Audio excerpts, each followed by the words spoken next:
veces, la vida se siente como una herida que nunca termina de cerrar, no por algo que nos hicieron, sino por el simple hecho de existir.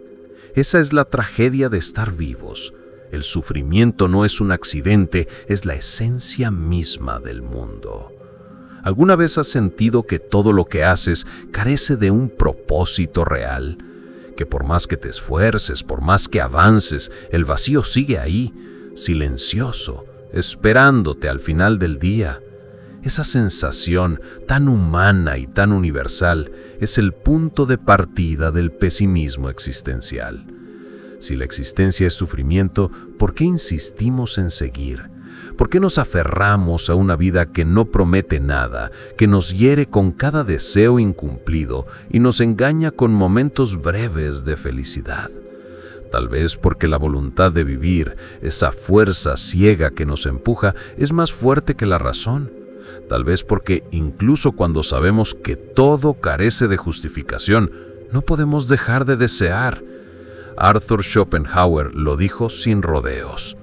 El sufrimiento es la esencia del mundo. Una afirmación que en su tiempo fue casi una blasfemia. En una Europa que celebraba el progreso, la razón y el optimismo, él habló del dolor, del absurdo y de la insatisfacción perpetua. Mientras los demás soñaban con un futuro mejor, Schopenhauer observaba la naturaleza humana y veía lo mismo una y otra vez. Seres que sufren por querer y que cuando consiguen lo que desean, sufren porque ya no saben qué querer. ¿No te ha pasado? Quieres algo con todas tus fuerzas, un logro, un amor, una meta.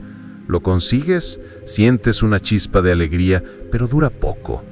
Pronto aparece el aburrimiento, la insatisfacción, la necesidad de algo nuevo. Es como si la mente no pudiera descansar nunca, como si siempre faltara algo.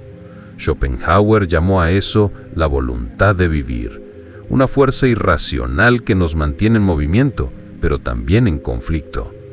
Según él, toda la realidad está impulsada por esa voluntad, no solo los humanos, sino todo lo que existe.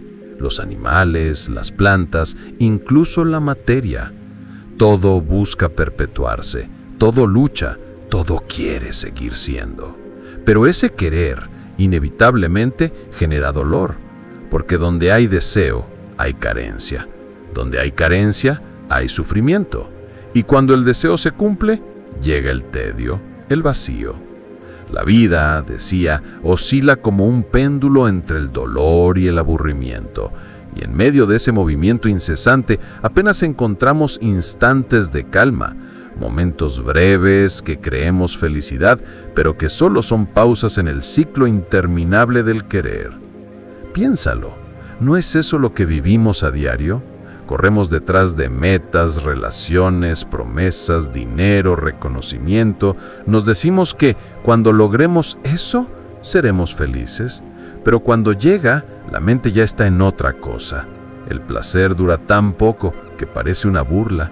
Nos quedamos vacíos, confundidos, preguntándonos por qué nada es suficiente.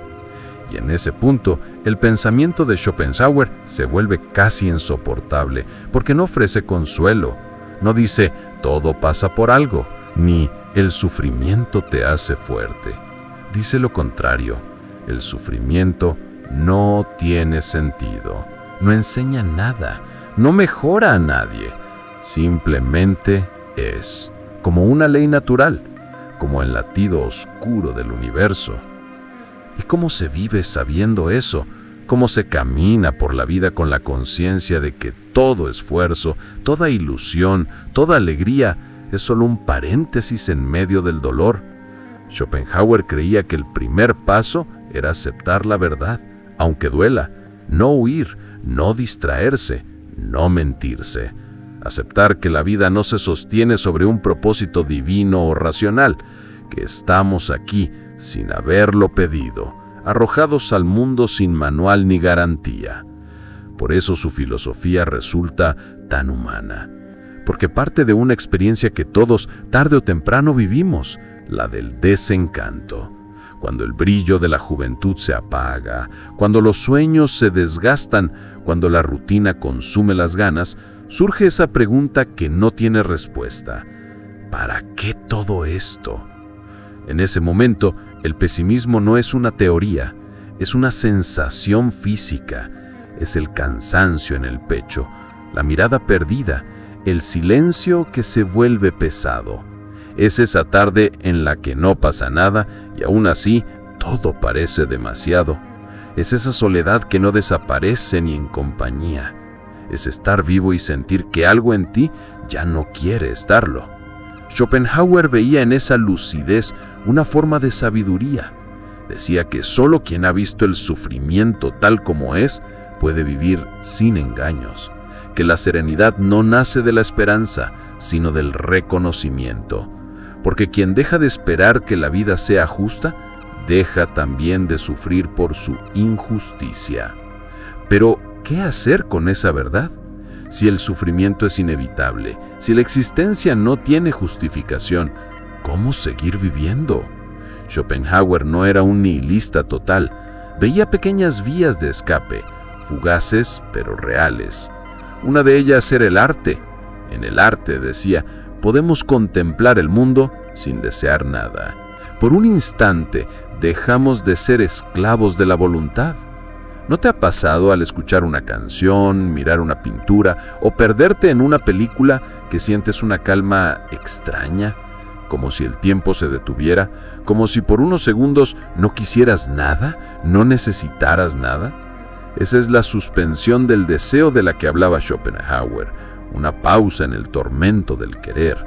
Otra vía era la compasión, no una virtud moral, sino una consecuencia natural de entender el sufrimiento del otro.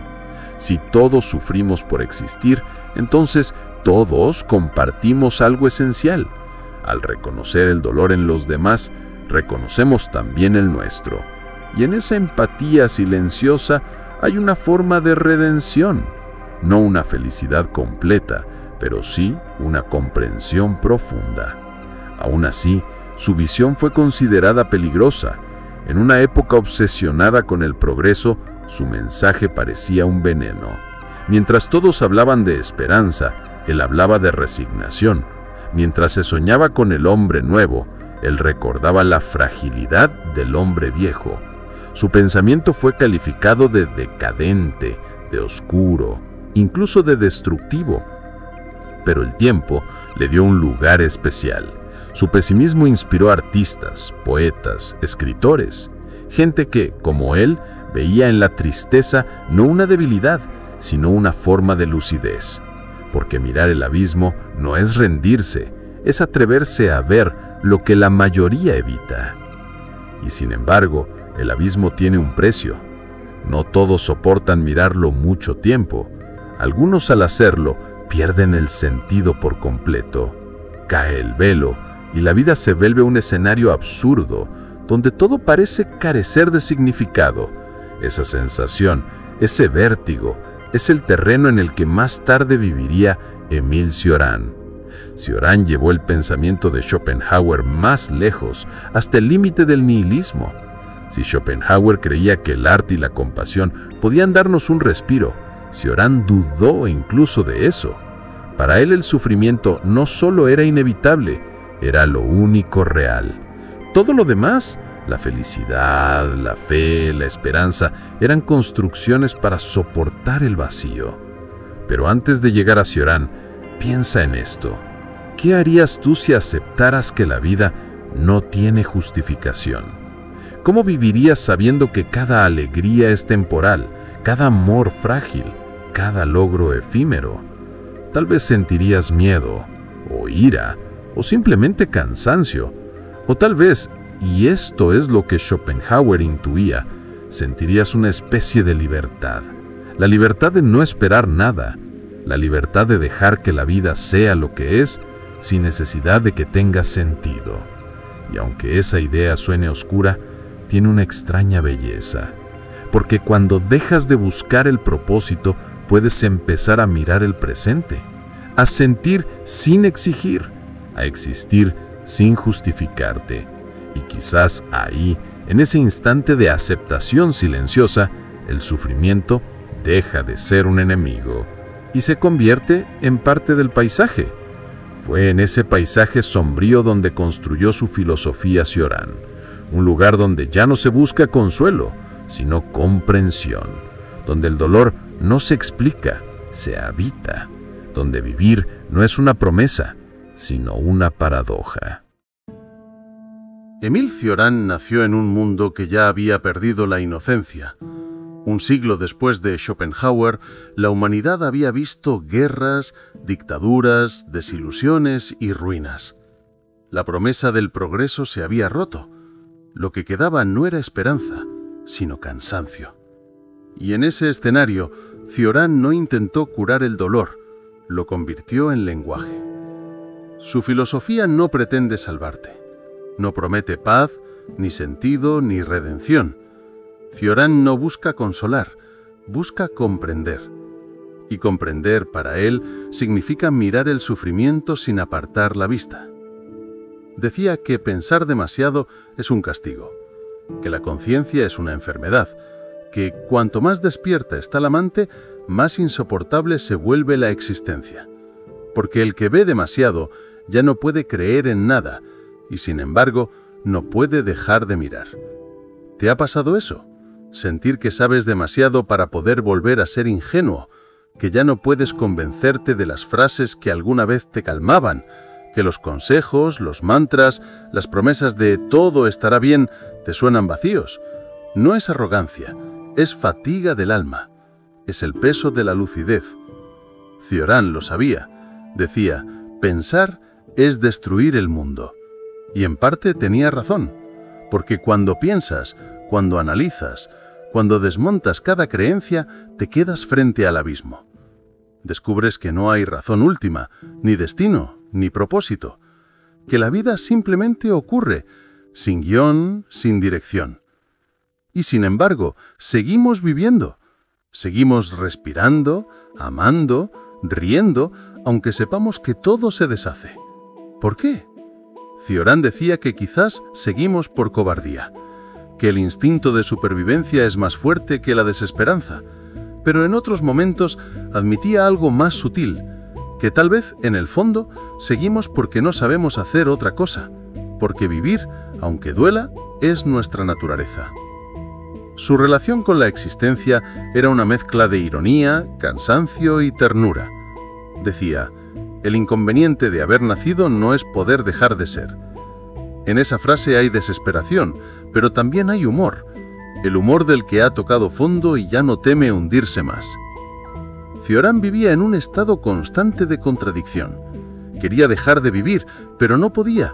Quería dejar de pensar, pero no sabía cómo. Era consciente de su absurdo y en lugar de huir de él, lo abrazaba.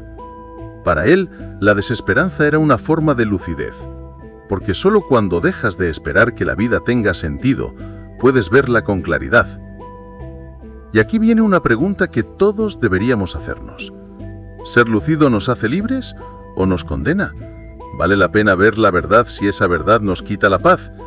Cioran diría que la paz es un lujo de los ingenuos, que la conciencia es el precio de estar despierto, y quien piensa demasiado paga con el insomnio del alma. Imagina una persona viviendo eso. Despierta a las 3 de la mañana, mirando el techo, sintiendo que el silencio pesa más que el cansancio. Todo está bien en apariencia, tiene techo, comida, salud, pero algo dentro no encaja. Todo se siente ajeno, distante, casi absurdo. No hay tragedia visible, sino un vacío profundo, como si el mundo se hubiera vuelto opaco.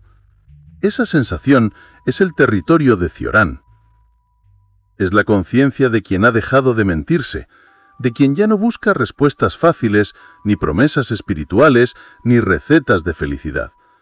Es la serenidad de quien ha visto el abismo y ha decidido no saltar, solo observarlo. Cioran decía que el pensamiento no debía curarse, sino aceptarse, que no hay salida del sufrimiento, solo comprensión, y que, paradójicamente, al aceptar el absurdo, uno puede encontrar una forma de paz distinta, no una paz luminosa, sino una calma oscura, una tregua con uno mismo. Él no escribía para convencer, escribía para sobrevivir. Cada frase era una forma de no morir del todo, de transformar el dolor en algo inteligible, porque cuando logras ponerle palabras al sufrimiento, el sufrimiento deja de tener poder absoluto sobre ti. Se vuelve paisaje, se vuelve parte de lo que eres.